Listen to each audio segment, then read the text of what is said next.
Hey guys, welcome to Bethea's Byte Reloaded. I'm Ernest Bethea, the last outlaw.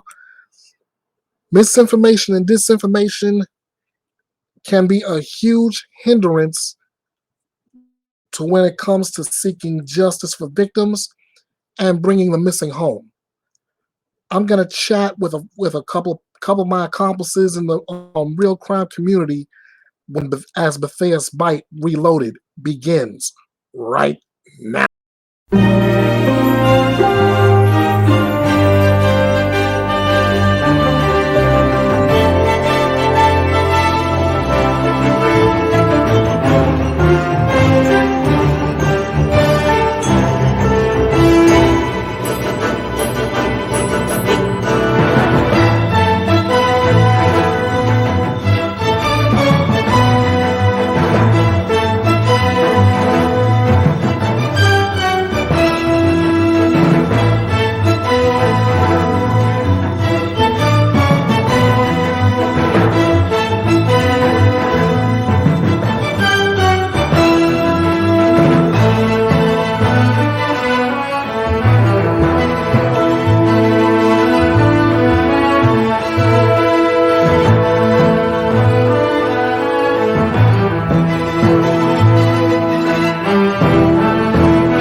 It's a cloudy day, but it's a cloudy but nice day outside in Salem, Oregon, and I am going to start off this edition of the Fans Bite Reloaded, but first of all by saying thank you. Thank you to all of you who have submitted information that has led to justice being handed down for those victims of violent crime. And I also want to say thank you to all those people who submitted information that helped bring missing persons home. You are your help is much appreciated, and I believe law enforcement will say the same thing. And so I'm basically speaking on their behalf. Having said all that, this is where the rubber meets this edition of Bethea's Byte Reloaded. I was on a live stream a couple days ago with one of my accomplices. Yes, I say accomplices instead of allies. I'll explain why in a little while. But I was on with Red Bull Crime and Coffee, and they were working on a case that's near and dear to my area, which is the Portland, Oregon area, and we were discussing the Kyron Horman case, and with that in that conversation, a lot of talk has been about misinformation and disinformation, and I want to explain a lot to everyone within earshot of me, and those who are those who have been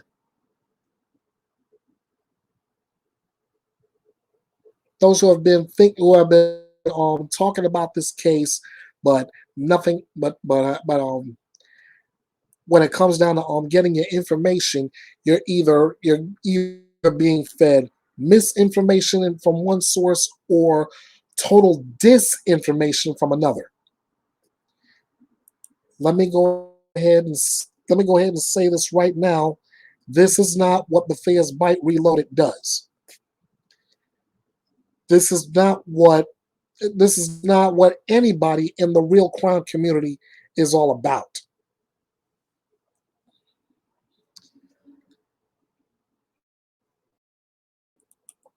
For whatever reason you have for dealing in mis or disinformation, you're really and truly making the wrong deal, because it's that kind of stuff that hinders what we're doing.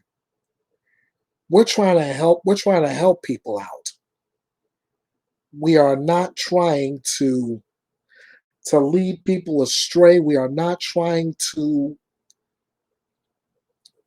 disassociate with those who are trying to find their family members, or trying to get justice for lost family members, simply because of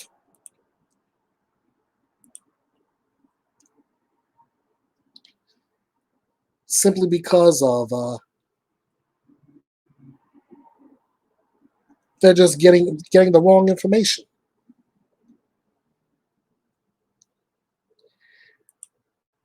So, ladies and gentlemen, I'm going to tell you right now that if if you're here and if you're here and you're trying to get misinformation out on a case that a lot of people are working so hard and so diligent on, let me cut you right there. Do not bring the disinformation or the misinformation here to Bethea's Byte Reloaded, because, as I've just said, it is a hindrance to justice. It is a hindrance to everything we stand for. It is a hindrance to everything we are doing. It is a hindrance to bringing the missing home. It is a hindrance to seeking justice for the victims. And that is the last thing that needs to happen. I just got information just yesterday on a 28-year-old man who was found guilty of burglary, kidnapping, and 2 counts, and murder. In fact, I'm gonna go ahead and pull that up if I can. Just give me one moment.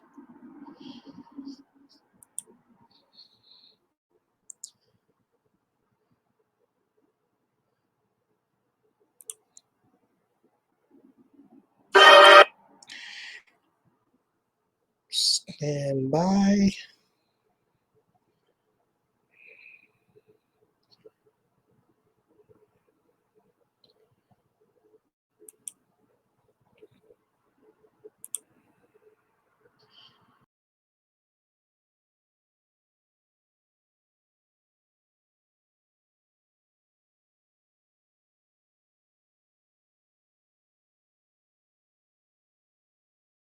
Stephen Brown, the man charged with murdering a North Shore woman in 2017. KTV4's Ali Dukla was in the courtroom when the verdict was handed down and has the latest details. After 2 weeks of trial, the 12-member jury found Stephen Brown guilty of all charges: kidnapping, burglary, and the murder of Thelma Boinville back in 2017. Court therefore judges you guilty. The announcement appeared to have moved loved ones of North Shore resident Thelma Boinville. Those who attended declined an interview, saying the matter was too personal. Attorney Megan Cowell calls the trial an uphill battle for the defense, adding the only leverage Brown and his co-defendant and ex-girlfriend Haley Dandurand had are their separate trials. Because now they can point the finger at the missing defendant, right? Because the co-defendant is not sitting next to the defendant, so the defendant can just say, my co-defendant did it. That's what Brown argued when he took the stand, the only witness his attorney called. Cowell predicts the defense for Dandurand will claim the same during her trial set to begin this summer. It's going to be very difficult for her because, they burgled the house together. They went into the house together.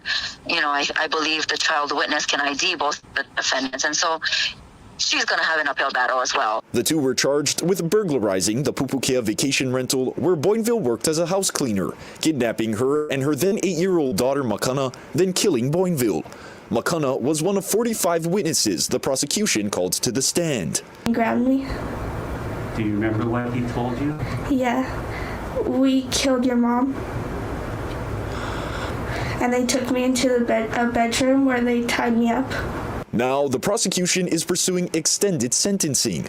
The same jury will hear the sentencing arguments, and if they find the prosecution proves beyond a reasonable doubt Brown is a threat to society, his sentence will be extended.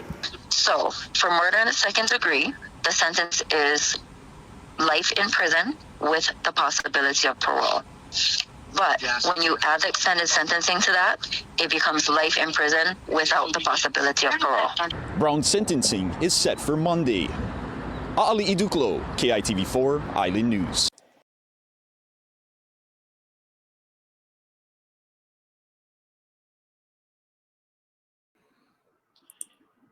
Now that's information I got and confirmed with the media outlet. I wouldn't have shared that kind of information unless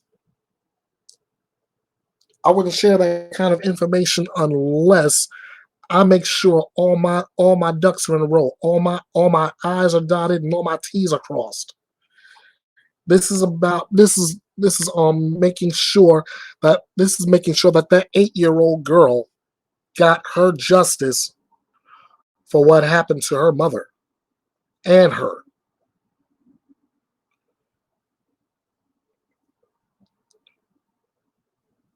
So how would that relate to the case of Kyron Horman?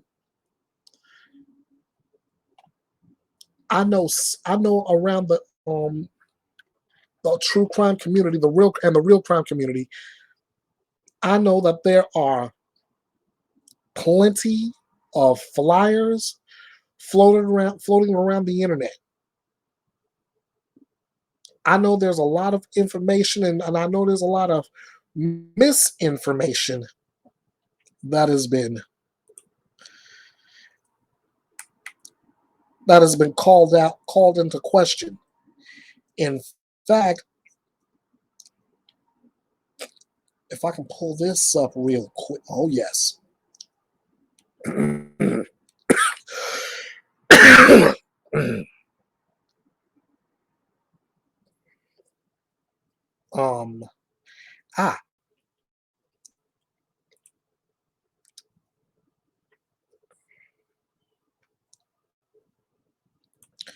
I'm going to pull up and read some information that I have on my YouTube community tab right now.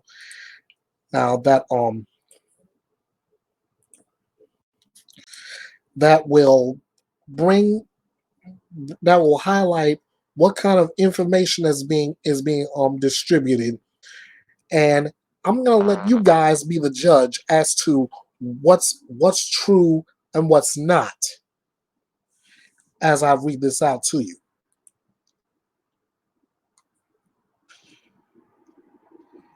First off, it says that an attorney for Terry Horman, the stepmother of missing Portland boy Kyron Horman, said he can prove that she was not the last person at Skyline School in Northwest Portland on the day he disappeared.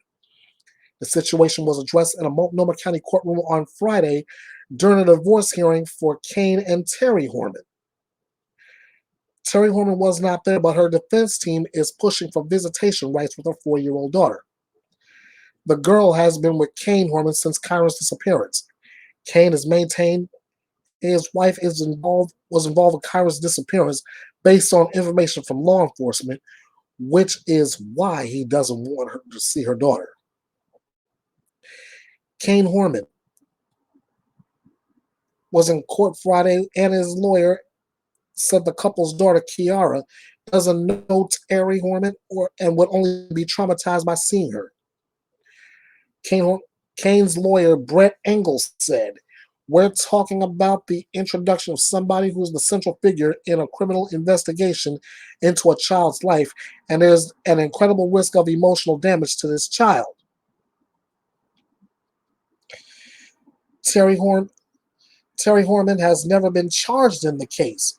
The lawyers said they want access to that same law enforcement information Kane and his lawyers are citing. Terry Horman's lawyer, Stephen Howes, said when they claim they have factual basis for it by virtue of communication with law enforcement sources. We are entitled to know what they know. The district attorney claims that doing so will put the criminal case in jeopardy. Still, Howes wants to go even further. Next week, he wants to depose witnesses from Fred Meyer, Terry Horman's gym, and students from Skyline School who he claims will say she was not the last person to see Kyron. All this information is coming from one of our local news stations in Portland, KPTV. But all of a sudden now I find that information is not there. So I'm going to check for a saved version of that article. And there is no saved version available. Shows how old that article is. Oh, that's right. It goes back to 2013. Another article from 2013 said that lawyers for Terry Horman can't question one of the lead sheriff's investigators in the disappearance of Kyron Horman, but can start deposing the faculty at the missing boys' school and adults at area businesses, according to a judge's ruling. Multnomah County Circuit Court Judge Henry Cantor also said Kyron's lawyers, Terry's lawyers can't question young students who were subpoenaed by Terry Horman's lawyers. Cantor said he was concerned because they're minors and might divulge information they provided to a grand jury in the ongoing criminal inquiry. And he did not know whether the students or their parents had obtained lawyers. Yet Cantor made it clear he will not postpone the pending divorce and child custody proceeding between Terry and her estranged husband, Kane Horman, or delay gathering evidence for the civil case as the Multnomah County District Attorney's Office had requested. Cantor said Multnomah County Police Chief, Multnomah County Deputy District Attorney Don Reese's request to postpone all discovery because it would interfere with the ongoing criminal investigation into the second grader's disappearance is, quote, not persuasive and is not right. Had there been an arrest and pending criminal trial, that would be different. And that was from OregonLive.com. And that also, since it's been so long, that one is no longer found. So those links are dead.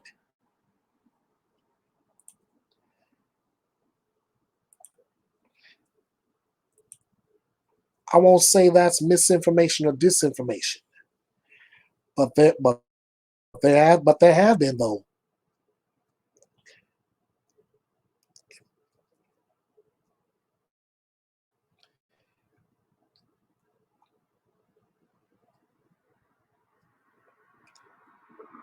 But I want everybody to think about that though.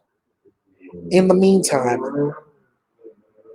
I'm about to set up another video of a case that I was also watching as well.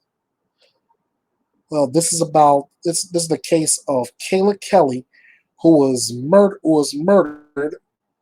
Yes, I'm calling it that too, even though the perpetrator has not been charged with it yet.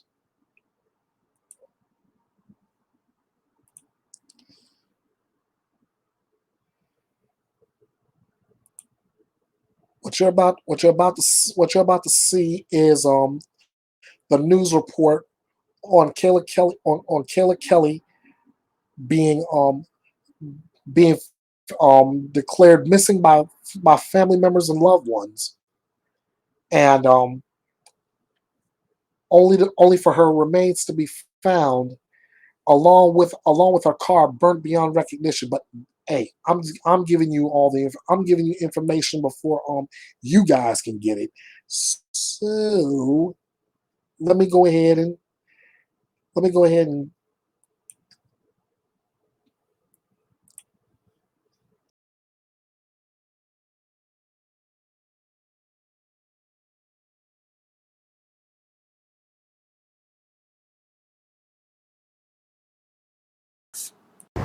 A grisly discovery in Grand Prairie. I seen the rangers and dogs. The final piece in the puzzle of Kayla Kelly's disappearance. It looks like it led up to here.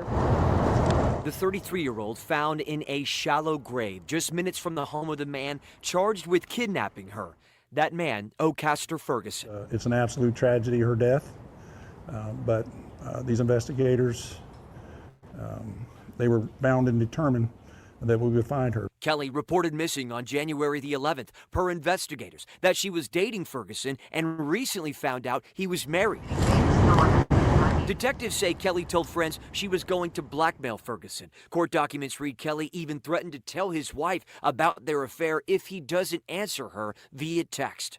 Her car found abandoned and burned in Frisco a day after she was reported missing. Investigators tracked Ferguson's phone to that area and jailed him on kidnapping charges days ago, but Kelly still missing. That is until she was found here. Investigators not revealing what led them to this wooded area. You know, people buy the story. They buy the line. Police say Kelly and Ferguson met online, that he gave her a fake name and dated for months. Sometimes these individuals that are on the other end of the communication device are not rational, and they are capable of killing. Dr. Alex Del Carmen is a law enforcement expert helping train FBI agents. He says a case like this underscores the importance. So it's not just a matter of being disappointed or heartbroken, it's a matter of life and death. Of knowing who you date. In Grand Prairie, I'm Matt Howerton.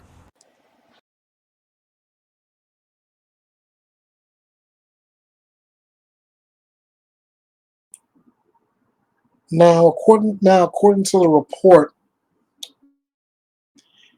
Ferguson himself was the one giving misinformation and disinformation. Only he was giving it to the woman he was with, and Kayla Kelly. Now, when she found out that Ferguson wasn't the man he said he was, the man he perpetrated himself to be, she vowed to let his wife know, and I guess this was his way of silencing her. So I left a poll on my YouTube community tab. I said that O'Caster Siobhan Ferguson has been charged with kidnapping and arson in the death of Kayla Kelly, after Kelly found out he was married and was lying about his identity. My question to everybody watching is this: should he be charged with first-degree murder as well? I left the link to the video, and I got a simple yes/no poll out. I'll give you the results on the next Bethea's Byte Reloaded. And looks like I may have gotten a couple settings wrong here, but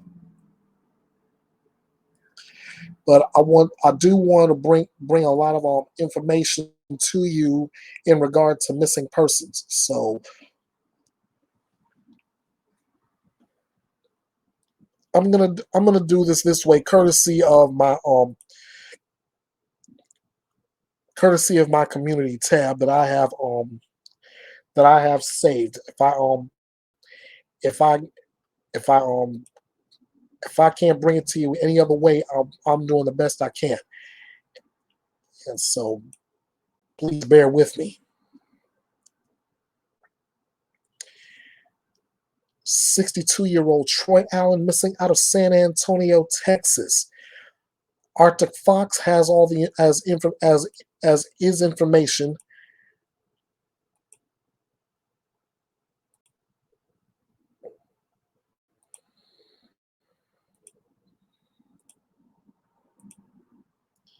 What is going on YouTube? This is Arctic Fox. Welcome back to the channel. Today we are looking at the missing persons case of 62-year-old Troy Allen White, who is missing out of San Antonio, Texas. Troy is 5 foot 10 inches tall and weighs 190 pounds. He is bald with brown eyes. He was last seen wearing all black, a black shirt, pants, shoes, and jacket. He may be wearing glasses, and he may be in the medical center area. He was last seen in the 8,000 block of Copper Trail Drive in northeast San Antonio on January the 11th of 2023. He may be driving a 2006 silver Honda Civic with Texas plate number CDZ0320. Anyone with information on Troy or his whereabouts is asked to contact the Bexar County Sheriff's Office at 210-335-6000. Guys, this man has been missing since the 11th of January. It is currently the 21st of January as I'm recording this video. So we're talking about 10 days that Troy has been missing. His family and friends are very concerned about his safety and his well-being. We do need to get Troy's face out there on social media, guys, so do me a favor and give the video a like.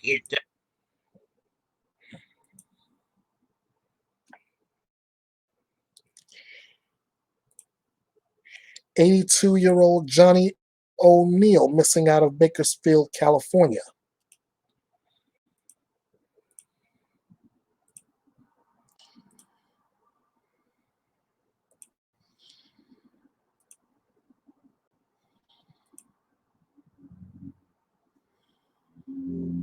What is going on YouTube? This is Arctic Fox. Welcome back to the channel. Today we are looking at the missing persons case of 82-year-old Johnny O'Neill, who is missing out of Bakersfield, California.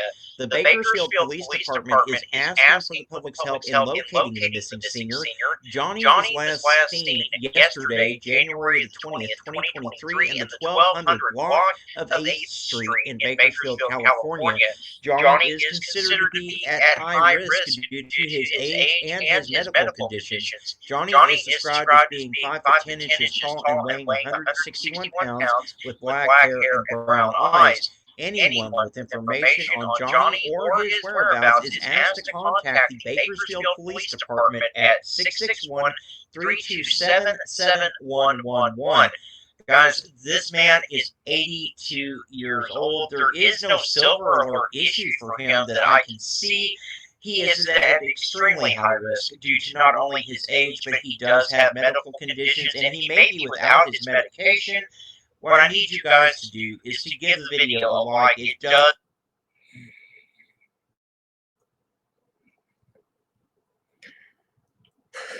24-year-old Donovan John Kelly is missing out of Beauregard Parish, Louisiana.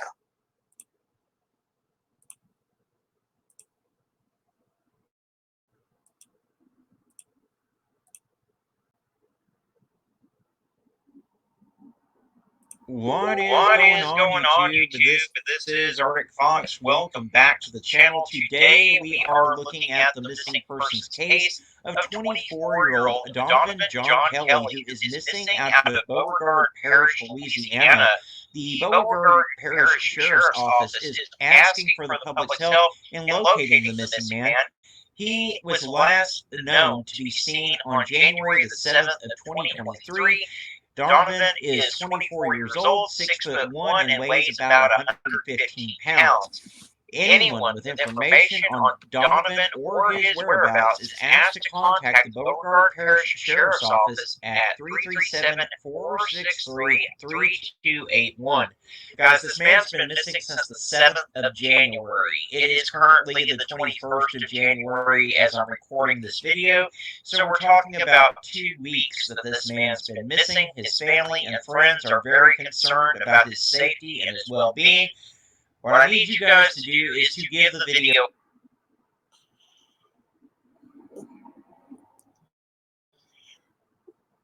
18-year-old Ryan Doe missing out of Bloomington, Minnesota.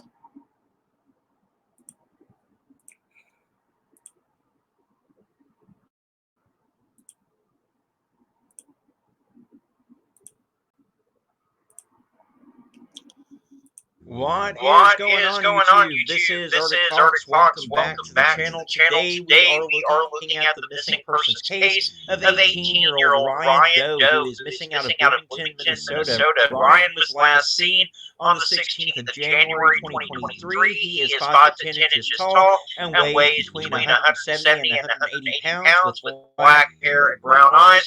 Ryan also wears glasses. He may also be wearing a black jacket. Ryan does not have any tattoos or identifying marks. He either left on foot or was picked up. He does not have a driver's license or a car, so he couldn't have drove himself. He was last seen at the home Tuesday morning when his brother got home from work at around 9:20 a.m. They discovered that Ryan was missing. The last Life 360 update that his phone was low on battery at the house on Tuesday morning, and that was also the last known location for Ryan. Anyone with information on Ryan or his whereabouts is asked to contact the Bloomington Police Department at 952-563-4900. Guys, this young man's been missing since the 16th. It is currently the 21st of January as I'm recording this video. So we're talking about 5 days that Ryan's been missing. His family and friends are very concerned about his safety and his well-being. Sorry about that. And I missed time when I was supposed to take it down. But you know Arctic Fox's drill. He wants you to get each of these videos that I show you. He wants you to like, share, subscribe, but most importantly, share. Share these videos, share this information on all over your social media, your Facebook, your Twitter, Instagram, YouTube. However, share this information out, because the more eyes you get, the closer we get to bringing these people home safe and sound. And speaking of another one we want to bring home safe, this is Giselle Emily Alvarenga from Greenville, South Carolina.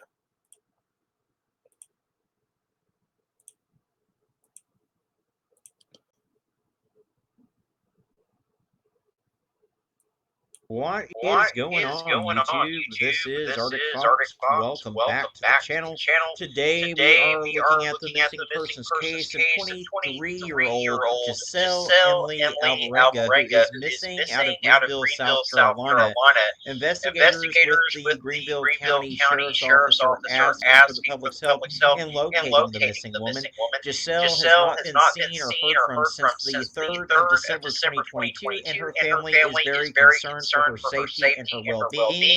Giselle is 4 foot 11 inches tall and weighs around 120 pounds. She has several face tattoos and a large clock-style tattoo on her left hand, roses on her left shoulder, and a small heart tattoo on her right middle finger. Giselle may have recently colored her hair blonde and is known to frequent various places on the west side of Greenville. Investigators are asking anyone with information on Giselle or her whereabouts to contact the Greenville County Sheriff's Office at 864-271-5210, or you can call Crime Stoppers of Greenville at 864-23-CRIME. Guys, this young lady has been missing since the 3rd of December. We're currently at the 21st of January as I'm recording this video. So she's been missing for well over a month. Again, her family is very concerned about her safety and her well-being. We do need to get her face out there, so do me a huge favor, guys. Give the video a like. It does help more people see Giselle's face. And the more people that see her, the better the chances are that we can bring her home safe. Also, if you're not subscribed,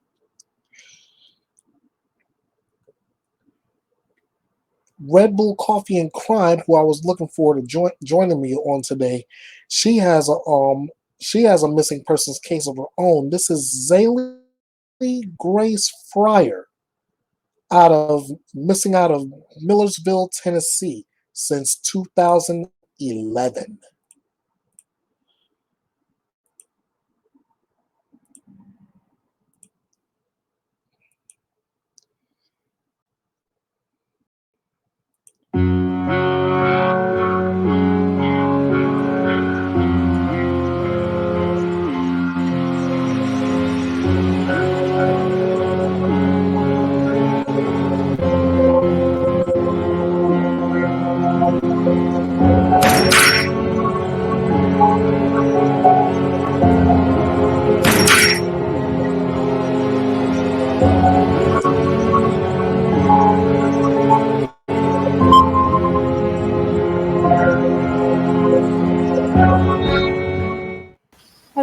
everybody. I hope you guys are having an amazing day. Welcome back to our channel, Red Bull Coffee and Wine. Today's story is going to be about a missing child and her mother. Zadie Grace Fryer is the baby that went missing, and her mother, Shauna Marie Fryer. So Zadie disappeared with her mother, Shauna Marie Fryer, from Millersville, Tennessee on May 1st, 2011. Shauna's husband, Michael Fryer, stated he left their home on C. Smith Street at 9 p.m. to go to the store. When he returned, Shauna and Zadie were both gone. Although Shauna's Honda Accord, wallet, and cell phone were left behind, and so was Zadie's diaper bag. Shauna had dropped out of sight for days at a time, at least 4 prior occasions, and had always come home safely. So Michael didn't report her and Zadie missing until May 5th. Shauna had a history of drug abuse, and authorities believe she may have gone out to look for drugs on the day of her disappearance. On May 6th, Shauna's body was pulled out of the Cumberland River near the Jefferson Street Bridge in downtown Nashville, Tennessee. It wasn't identified until May 10th, and there was no sign of Zadie. She was 28 years old at the time of her death. Authorities believe Shauna was murdered in Millersville before her body was dumped in the river, although her body was badly decomposed and had obvious injuries, including a through-and-through wound from front to back. Shauna and Michael married in 1999 and separated in 2005. They both dated other people, and only 2 of Shauna's 8 children were Michael's. But they remained legally married and were still friends. Michael regularly let Shauna stay with him when she needed to. Shauna and Zadie were living in Nashville and were homeless before they moved in with him again on April 29th, just a few days before they went missing. Shauna's loved one said she was happy at the time of her disappearance and appeared to be a responsible and loving mother to Zadie, in spite of her drug abuse history. Although he is not Zadie's biological father, Michael stated he loved the baby and took care of her as if she was his own child. He had been at the hospital when she was born, and he hoped to get legal custody of her. Both of Shauna's parents are dead, and one of her children died before she went missing. All the others besides Zadie lived with various relatives, including Michael's parents. Zadie's father, Thurman McMurray, was in jail for assault at the time of the baby's disappearance, and Shauna's death, and isn't considered a suspect in the case. A photo of McMurray is posted. I will show you guys when I'll add it in the video. He and Shauna had dated for about a year, and he was looking forward to seeing her and Zadie again after his release from custody in mid-May. Photos of Shauna and Michael and McMurray I will also add in the video. Michael is the main suspect in Shauna's murder and Zadie's disappearance. He had a drug problem and a history of violence, including child abuse. He provided 3 or 4 written statements about the case to police, and each of his stories were different from the others. However, he was never charged in Shauna's death or Zadie's disappearance, and is now deceased. Investigators stated that if Zadie's body was dumped in the river, like her mother's, it's unlikely she will ever be found. However, it's possible that she is still alive and does not realize she is a missing child. Her case remains unsolved.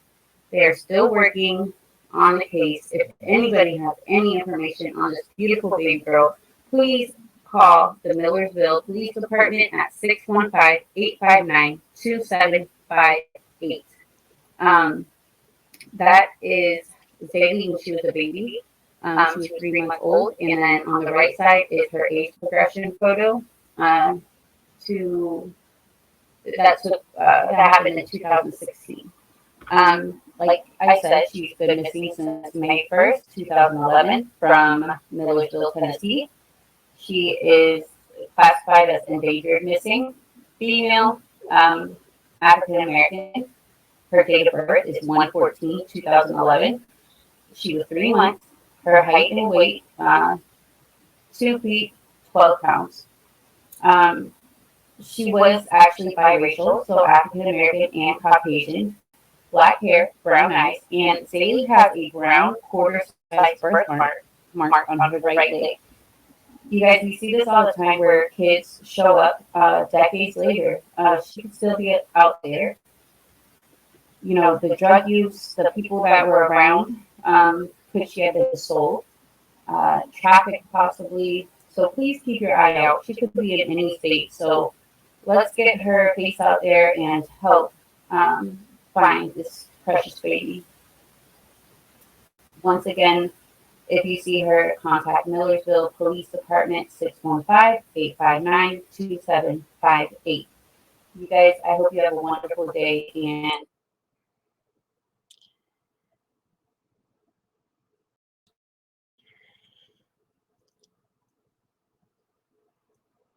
I am going to give you a couple more missing persons cases, and I'm gonna shut it down, and I'm gonna try and reschedule this particular Bethea's Byte Reloaded for another day. Maybe I'll have Red Bull Coffee and Crime on, and hopefully Arctic Fox will be on where we can pick this conversation up again. But I still want to let you know I stand by my statement. If you're dealing in misinformation and disinformation, we really don't need it. All you're doing is hindering justice. All you're doing is hindering somebody, like some of the people I've just showed you from being brought home safe. And like this one, Aubrey Wright, she's been missing since January 13th out of Roanoke, Virginia.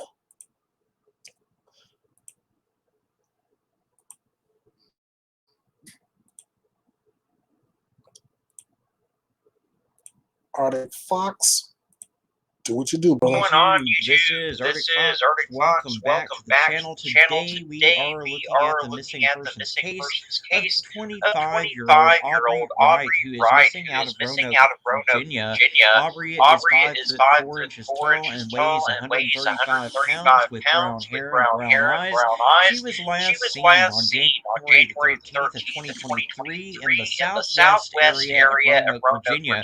Her clothing description is unknown, and Aubrey does have a few tattoos, including one near her left eye, one on her arm saying "Don't trust no one," 540 on her leg, and a ribbon on her wrist. She does have health issues in which she is currently without her needed medication. Anyone that has information on Aubrey or her whereabouts is asked to contact the Roanoke County Police Department at 540-562-3265. Guys, this young lady has been missing since the 13th of January. It's currently the 21st. So we're talking about 8 days that Aubrey's been missing, and she's without her needed medication. Her family and friends are very concerned about her safety and her well-being. We do need to get Aubrey's face out there on social media, so do me a huge favor, guys. Give the video a like. It does help more people to see Aubrey's face. And one last one before I get out of here real quick. Here, I'm sorry to cut this one short, but I will reset this up for another day. Hey, right now, this is Michaela Peters out of Bedford County, Virginia. She's been missing since January the 19th. That was I believe that was on, let me see, the 19th. That was this past Thursday. Arctic Fox, you have the information.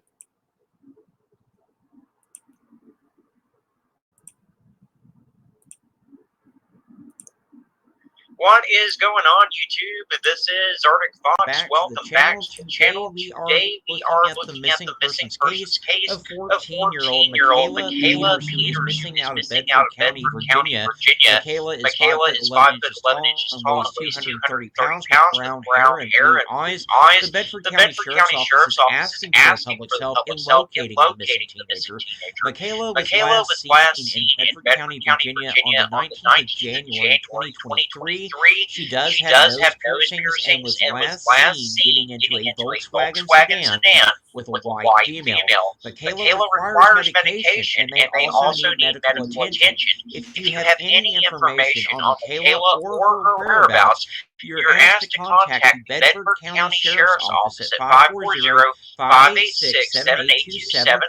Guys, Guys, this this young young lady's lady's been been missing missing since the since the 19th. 19th. We We do do know know that that the the first first 24 to 48 48 hours hours are are the the most most critical critical in in any any missing missing persons persons case. case. Her Her family family and and friends friends are are very very concerned concerned about about Michaela's Michaela's well-being. well-being. Please, Please, guys, guys, I I need need your your help help with with this this one. one. There There is is no no Amber Amber Alert Alert out out for for Michaela Michaela at at this this time, time, so so we're we're going to going to have to have to be be her her Amber Amber Alert. Alert. What I What I need need you you to to do do is is to to give give the the video video a a like. like. It It does does help help more more people to people to see see Michaela's Michaela's face, face, and the and the more more people people that that see see Michaela, Michaela, the the better better the the chances chances are are that that we we can can bring bring her her home home safe. safe. Also, Also, if if you're you're not not subscribed subscribed to to the the channel channel yet, yet, consider consider clicking clicking that that subscribe subscribe button. button. It It really really does does help help the the channel channel out, out. and And if if you you ring ring that that notification notification bell, bell, you'll you'll always always be be alerted alerted when when I I post post another another missing missing persons persons video. video. But the But the most most important important thing thing that that I'm I'm asking asking for for you you to to do do above above anything anything else else right right now now is to is to simply simply click click that that share share button. button. Share Share this this to to your your Facebook, Facebook, your your Twitter, Twitter, your your Instagram, Instagram, wherever wherever you you have have social social media, media, guys. guys. It It only only takes takes 1 1 second second of of your your time time to to do, do, and and it it can can make make all all the the difference in difference the in the world world in in whether whether we're we're able able to to find find Michaela Michaela and and bring bring her her home home safe safe or or not. not. As As always, always, guys, guys, I I do do want want to to thank thank you you so so much much for for tuning tuning in in and and watching. watching. I I appreciate appreciate each each and and every every single single one one of of you. you. Y'all Y'all be be kind kind to to one one another another out out there, there, and and let's let's bring bring Michaela Michaela home home safe. safe. Thank you a lot, Arctic Fox. And we love you for all that you do as far as missing persons go. Oh, ladies and gentlemen, you've heard all the cases, and I can't stress this enough. If you see something, please say something. Let somebody know. Let law enforcement know where you've seen these people. Give them only the pertinent information that is necessary.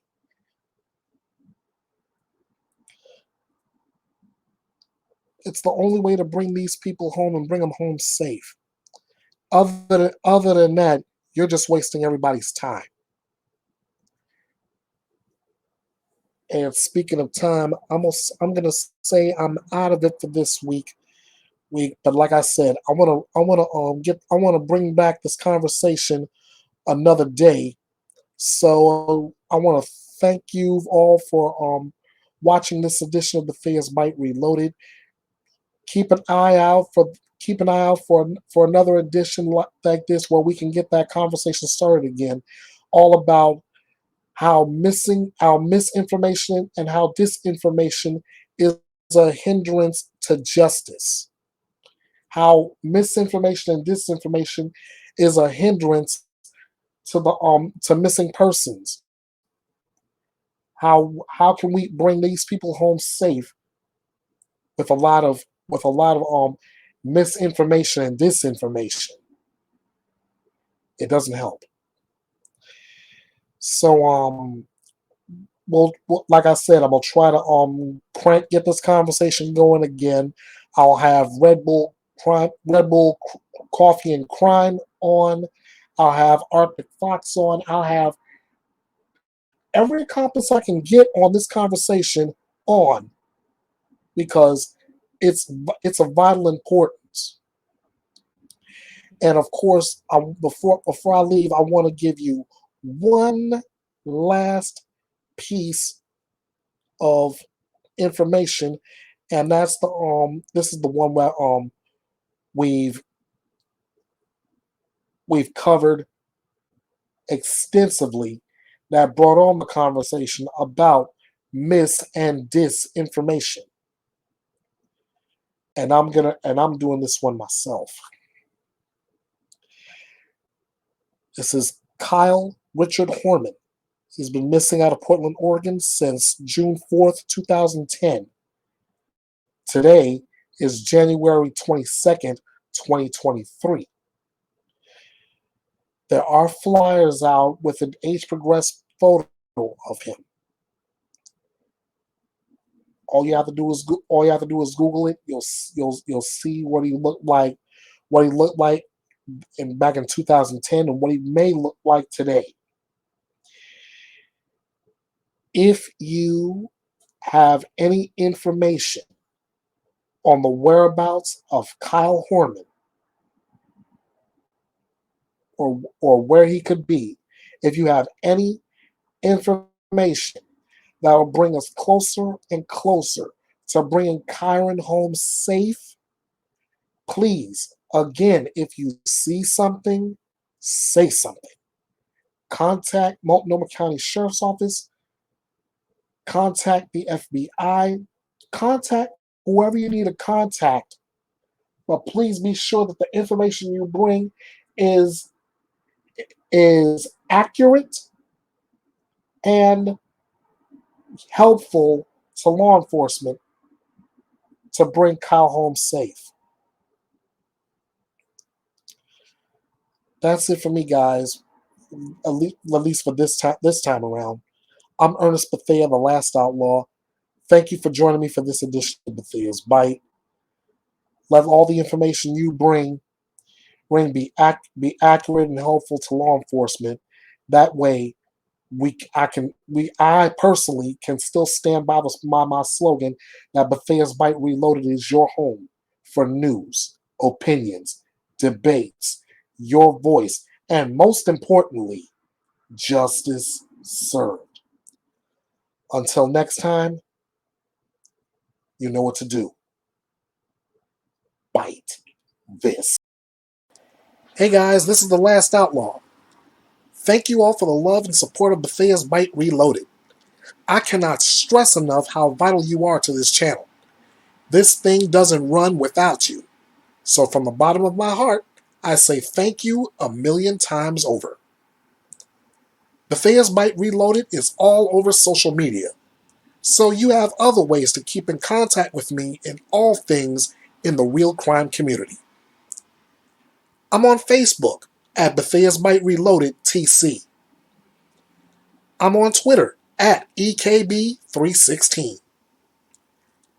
I'm here on YouTube at Bethea's Byte Reloaded. That's with and without the punctuation marks. I'm on Instagram at EB The Last Outlaw. My stories are also posted to TikTok at King of Hearts 316 2021. You can email me at kingofhearts316_09 at outlook.com. And you can hit me up on the message forum at www.betheasbyte.com. This is the home for news, opinions, debates, your voice, and justice served. This is Bethea's Byte, and it's reloaded.